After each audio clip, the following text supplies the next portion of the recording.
Muchas personas, al conocer el camino del altar, salieron de la vida infernal que vivían y avanzaron rumbo a una vida bendecida. Pero se acomodaron con su Harán y pararon de ejercitar la fe. Consecuentemente, sus vidas pararon de avanzar, pararon de dar testimonio, pararon de depender de Dios.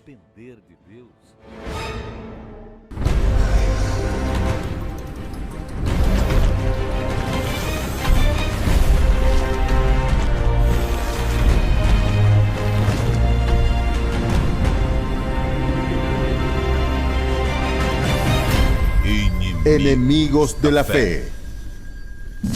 Episodio de hoy: apego.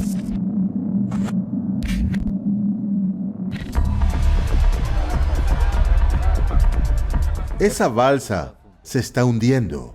Las personas que estaban dentro de los vehículos corren contra el tiempo para no morir ahogados. Varios barcos que estaban cerca brindan auxilio para el rescate. Sin embargo, algo les llama la atención. Un hombre se niega a dejar su carro y lentamente es arrastrado por el río. Los que miran la escena se desesperan y gritan, intentando convencer al hombre a soltar el automóvil. Pero este los ignora y se agarra cada vez más hasta que se hunde totalmente junto al vehículo.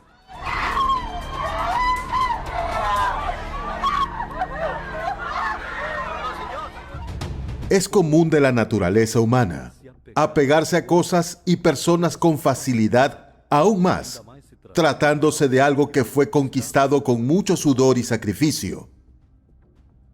En los días de hoy, vemos a personas muriendo por causa de un celular, de una moto. Estas escenas retratan bien a uno de los mayores enemigos de la fe: el apego. El diablo trabaja para que cada día el ser humano se apegue más a las cosas, porque así hará que éste confíe más en sus bienes que en el Altísimo.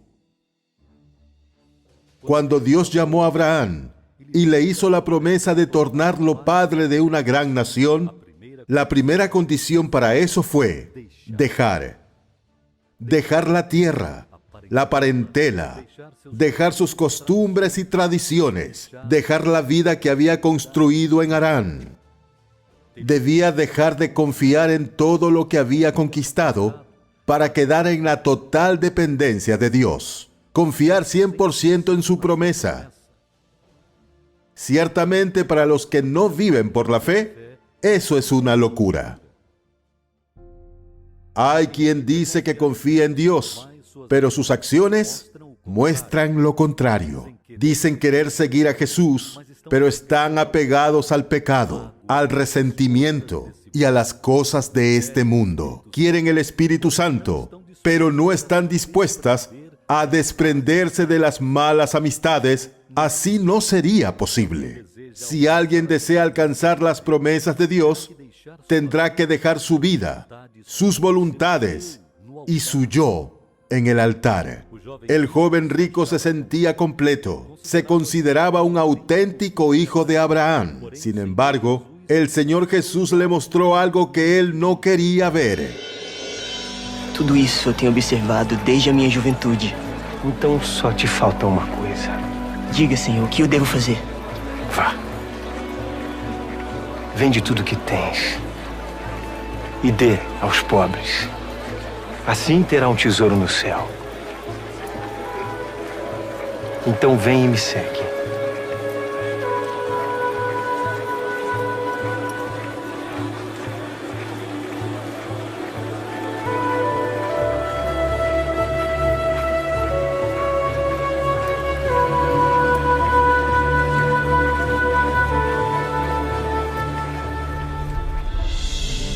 Se engañan los que piensan que Jesús quería volverlo pobre.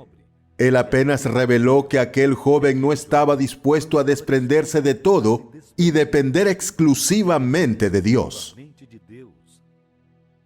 Si alguno quiere venir en pos de mí, niéguese a sí mismo, tome su cruz cada día y sígame. Dios nos da el derecho de tener todo, pero lo único a lo que debemos apegarnos es al Padre Celestial, pues todo lo que tenemos en esta vida pasa, pero Él es nuestra herencia eterna. Solo se desprende de las cosas de este mundo aquel que considera que el Espíritu Santo es mayor que todo.